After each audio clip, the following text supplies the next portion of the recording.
for that either. And facilities. We have 13 key facilities in the city, and I listed them all there, as well as numerous small buildings and sheds. Our maintenance plan is pretty inconsistent, and again, we don't have great policies and procedures for that. And of all those buildings, we have only 1 or 2 part-time cleaning contract staff. So. And finally, parking lot maintenance. There's 9 downtown municipal lots, amounting to about 550 parking spaces. They're all listed there.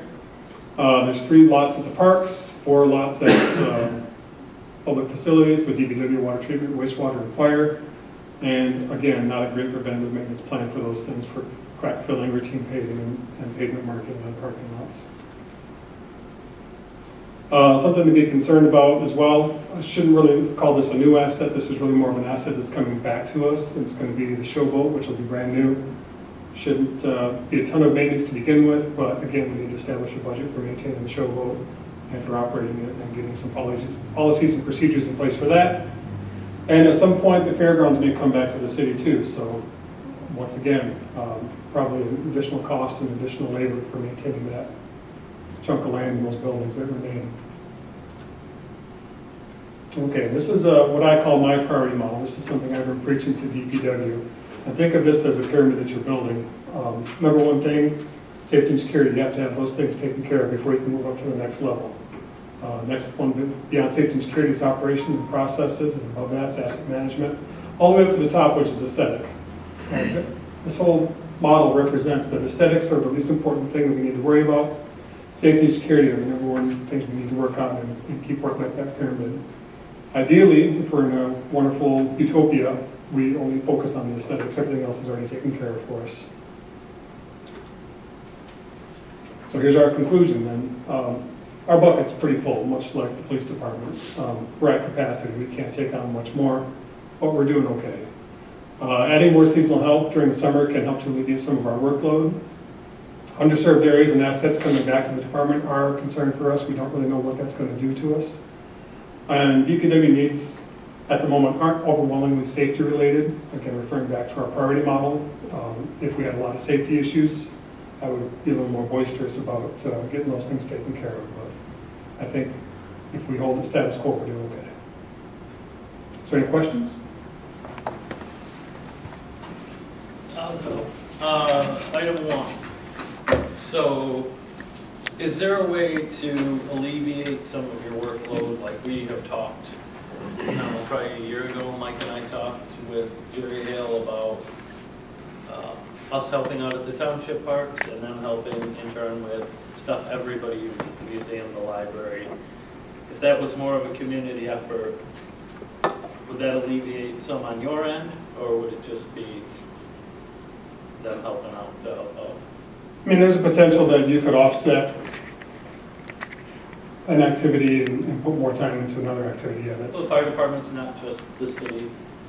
Right. The museum's not just the city. The library's not just Exactly. the city. But the brunt of the financial and people-related burden falls on us. Right. And we had talked about that last winter. So we almost over a year ago we had started talking about that. And if we're talking about your bucket being full, I think even taking a little bit off the top is progress. Yeah. Absolutely. Yeah, if we can shift things around, that's all the better. Is there positions internally that, I don't know, I guess you could rob from Peter to pay Paul, like mechanical? We're talking about, I know that since I've been here, at least we've spent a ton on DPW equipment. Or, so your fabrication budget's lower, you're more of a routine maintenance, you're checking brake pads, you're not replacing engines. Fire department, I know, is doing a lot of their own vehicle maintenance now, right? Mm-hmm. Is that a necessary full-time position anymore? That's something we've not studied at this point. If you'd like us to study it, we probably can take a look at it. I think if we're talking about a full bucket, a bunch of little things are going to turn into one big thing. Exactly. Empty that bucket. Is that something? Michael, how difficult is that? Does that require? I guess I need more clarification on the question you're answering. Are you looking to reconfigure positions that something that's what you're looking Is at? there full-time positions that because of money we've already spent can become part-time positions? I guess is my question. Do we need that to be a full-time position in neglect of? Is there a position in particular maybe that you can? I would think at the minimum, I mean, I'm looking at them. I see mechanic jumped out to me, but, and then, you know, you're talking about the seasonal stuff that I would say mechanic is the one that really stands out to me because in looking through, when we were doing this for this presentation and then the budget coming up, I was looking through old meeting minutes and I think I've been here 3 years and we've spent a ton on new trucks and new, you know, and we're buying these parts of these vehicles new. So how much, you buy a new car, you don't put a new motor in it, it already has. But The mechanic work should be lightening up, and if we can shift those hours to something else that would help you. And then, you know, if the townships are helping out and we're making all these community buildings more community, that helps out. I'm just saying, step by step, then you can really see what these guys can do because they'll be able to be more dedicated to, you know, all this stuff leads to aesthetic, but that people expect aesthetic, you know what I mean? Right. They don't care what you do with your time, they just want their park to be clean. However you get there, You want that's your no toilets to concern flush, for you them. want your water good Exactly, quality. yes. Exactly. Greg, how many trucks do you have on the road every day? 12. 12. Do you have a full-time mechanic? No, And your trucks are running 18 hours a day, almost every day? 12, You're down there 18 hours. yeah. But, you know what I'm saying? And now the fire department's doing their own vehicles. You know, Right. Steve's got No, we've couple done a of great vehicles. job of upgrading the equipment for safety reasons, and Yes. you know, kudos to you guys for pulling that off and making it work, but it should lower our maintenance costs of hours and mechanic and stuff. You know, fire department's doing their own. Steve's got a couple of newer vehicles that require, and he's done the legwork to make sure the equipment in those vehicles, if they get a new vehicle, it pops out and it pops back in. We're not, am I right? We're not building, that was part of the reason we went to Ford, to eliminate. Correct, and all the equipment is transferable into the next vehicle that comes in. If these are all things we're doing preventatively to. It should help like the load. Yeah. Yeah, and using part-time people is great. It's a little different than the police department, but we have some excellent part-time people that really value what they do and put their heart and soul into making Lowell look good. And if you could find a couple more of those, that would allow you guys to do more, your full-time employees to focus on other tasks, but I think that would be a good way to help too. Yeah. I think that's at least a good place to start. You know, if that's sustainable, then we can look. Are you looking, so what I get is, is the question that you're asking, are you looking to maybe see whether or not you need a full-time mechanic? Is that the question you're asking?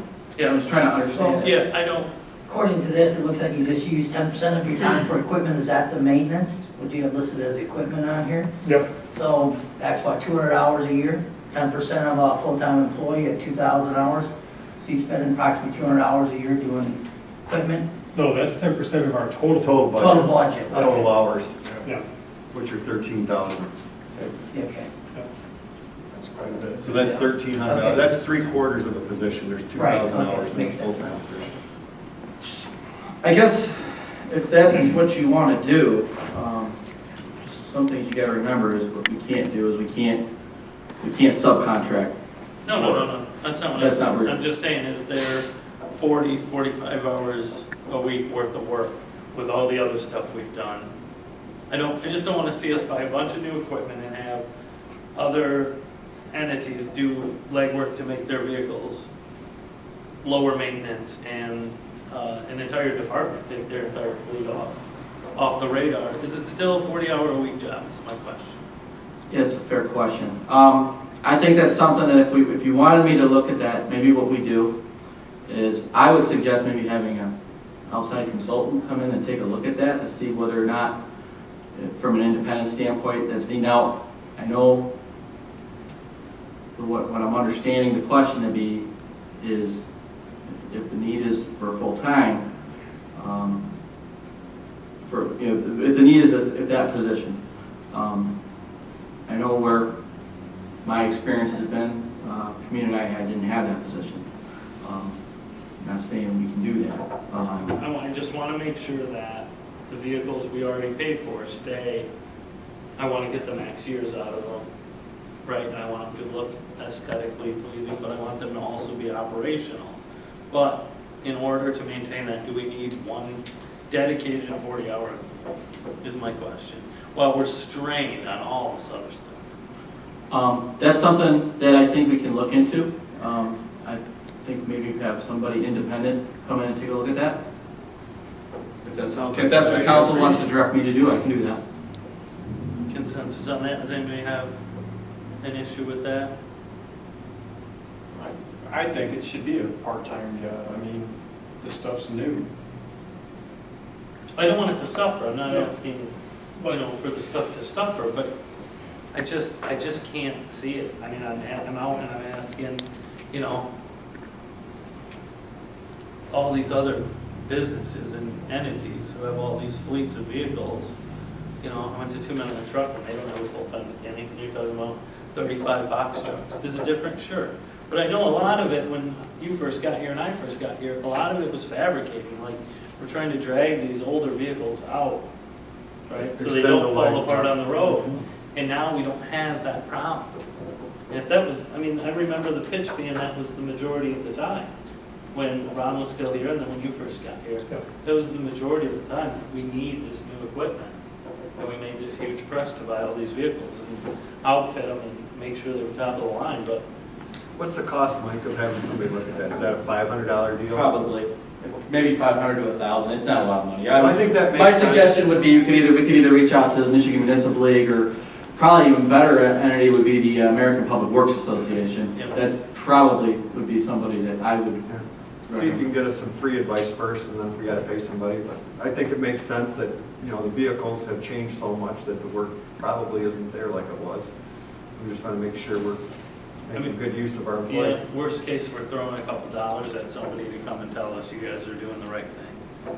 And you're either paying for a cost in personnel savings, or you're paying for peace of mind, but I think it's money well spent either way. Right. I do want to make sure that we have a good preventive maintenance program in place too, so that we are staying on top of that, so we're not coming back and asking for additional funding because we didn't take the proper action either. We got to have good balance, I Absolutely, think. yeah. Well, with that, Rich, you stated with the roads, if we had more time and more manpower then, would it be something that instead of just, throwing it in a hole, would we be able to have the ability to cut, take it out, and then, lay another layer down and get more time? Would that help? Is that something we can do then? I don't want to give you a long drawn-out answer, but if I look at an average road here in the city, excuse me, I'll back up a little bit. If I look at an average road here in the city, I think we're kind of beyond Yes. some of those patches. Yeah. But if we had maybe some other, like a hot mix piece of equipment, there might be a better patch instead of. That's the line I was going to. Patch would hold up better, we wouldn't be doing it. Right, instead of cold patch, so cut it out, make sure the base is, sure, we could do that all day, we know that, but I guess you gotta pick and choose where it's the worst, and then, try and get those to save it. And then with the sidewalks, once you get that established now, and then you go through, that should work for itself then, right? Once you put all this time into it, and then chart to where if it's gonna deteriorate down the road, so hopefully that can be alleviated as well. Yeah, just a routine inspection on things would really help us get a handle on the. We've talked about putting a lot more onus on homeowners too on that end of it, on the sidewalk end of it. Well, I have a question on that too. Could we come up with some vendors that are credible, that we know if somebody needs some help, that we have a list maybe that we say, these are good contractors, they're legitimate, they'll come in and they'll do a great job for you and we trust them, and can we do that, Mike? Or- I'd be very concerned about doing that. It's pretty tough right now. I wouldn't want to be in the position, because then the problem is there's always going to be someone you don't recommend, and then the onus is on you. Okay. And then you're going to have that aggravation by doing that. So I've always taken a position when it comes to recommending a company for any type of search, just to not do it. Gotcha. Leave it up to them though? Yeah. It's pretty Okay. lawsuit happy Is it? climate too, so you wonder about, I don't know what the liability would be, but if we recommend somebody to put in a sidewalk, Then we're and liable. then they Stay trip out on of the And I- sidewalk. Stay out of it. I've already stressed to our employees, don't do, when people come ask, well, I'm looking for a good plumbing guy, and I'm not saying you aren't one. There aren't any. But that we don't say, go to, you got, basically, you say, that's not something you really can do, you gotta go looking online or in the phone book. Just let them go, Sure. your signature, okay? There's still people that know how to work a phone book. Yeah, there's some old people. Well, I found one maybe of they my can force course them the out other to help day. them, because there are some really Still good running. contractors out there, get the right ones. What else you got, Rich? That's it, unless you got more questions for me. No. It's Thank just you. We look another, forward to scrutinizing your budget. another example of doing a lot with a little. But nobody seems to know.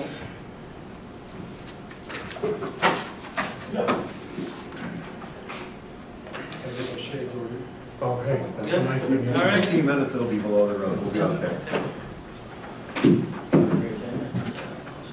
It's nice. Motion to adjourn. I'll make a motion to adjourn at 6:41. Support? All those in favor? Yes.